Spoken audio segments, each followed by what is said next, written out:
எப்போ பார்ட்டிக்கு போனா அங்க போனா ஏதாவது ட்ரிங்க் கேட்குற போதுல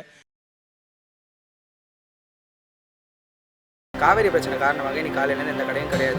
வணிகர் சங்கம் காலை 6 மணி முதல் மாலை 6 மணி வரை கடையடைப்பு செய்துள்ளது. அதே மாதிரி கனிமொழி இன்று சாலை மறியலில் ஈடுபடும்போது கைது செய்யப்பட்டார்கள். ஸ்டாலின் மற்றும் டிஎம்கே மெம்பர்ஸ் எக்மோர் ஸ்டேஷனில் மறியலில் ஈடுபடும்போது கைது செய்யப்பட்டாங்க. வைகோ திருச்சியில் மறியலில் ஈடுபடும்போது கைது செய்யப்பட்டார். அண்ட் திருமாவளவன் இங்கு பேசின் பிரிட்ஜிடம் கைது செய்யப்பட்டார். இப்போ நாங்கள் இருக்கிற இடம் பார்த்தீங்கன்னா ரிச்சி ஸ்ட்ரீட், அதாவது சென்னையோட எலக்ட்ரானிக் கேபிட்டல்னே சொல்லலாம். மவுண்ட் ரோட்டில் ஒரு முக்கியமான இடம். இந்த நேரத்தில் ஜென்ரலாக பார்த்தீங்கன்னா இங்கே நடந்து போகிறதே பெரிய கஷ்டங்க.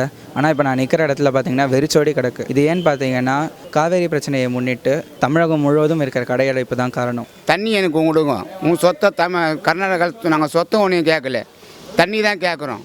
தண்ணி உள்ளாலும் நாங்கள் பந்து பண்ணிக்கிறோம். இது வந்து எங்களுக்கு என்னன்னா, இப்போ இந்த ரிஜிஸ்ட்ரேஷன் பார்க்குறீங்க இல்லையா, இது வந்து பார்த்திங்கன்னா எனி டைம் வந்து ஒரு ஃபுல் கூட்டமாகவே இருக்கும். ஆள் நடந்து போக கூட முடியாது இந்த ரிஜிஸ்ட்ரேஷனில்.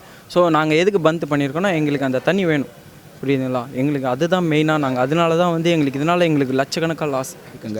சார் தண்ணி தான் சார் விடுங்க சார், தண்ணி வந்தால் போதும் சார். தண்ணி வந்தால் போதும் எங்களுக்கு. இப்போ நாங்கள் நிற்கிற இடம் பார்த்தீங்கன்னா மவுண்ட் ரோட்டில் இன்றைக்கி ஸ்பென்சர் பிளாஸாலேருந்து புகாரி ஹோட்டல் ஆரம்பித்து ரிச்சி ஸ்ட்ரீட் வரைக்கும் கடையடைப்புங்க. இதனால் மக்களோட வாழ்க்கை பெரிதுமே பாதிக்கப்பட்டுள்ளது.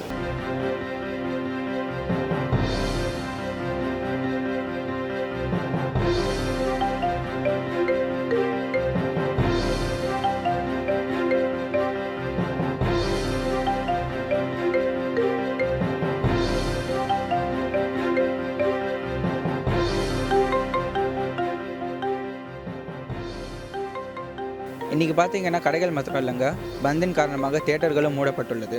சென்னையில் இருக்கிற ஃபேமஸ் தியேட்டர்ஸ் லைக் சத்யம், உட்லண்ட்ஸ், தேவிலாம் பார்த்தீங்கன்னா நூன் மற்றும் மேட்னி ஷோவை கேன்சல் பண்ணியிருக்காங்க.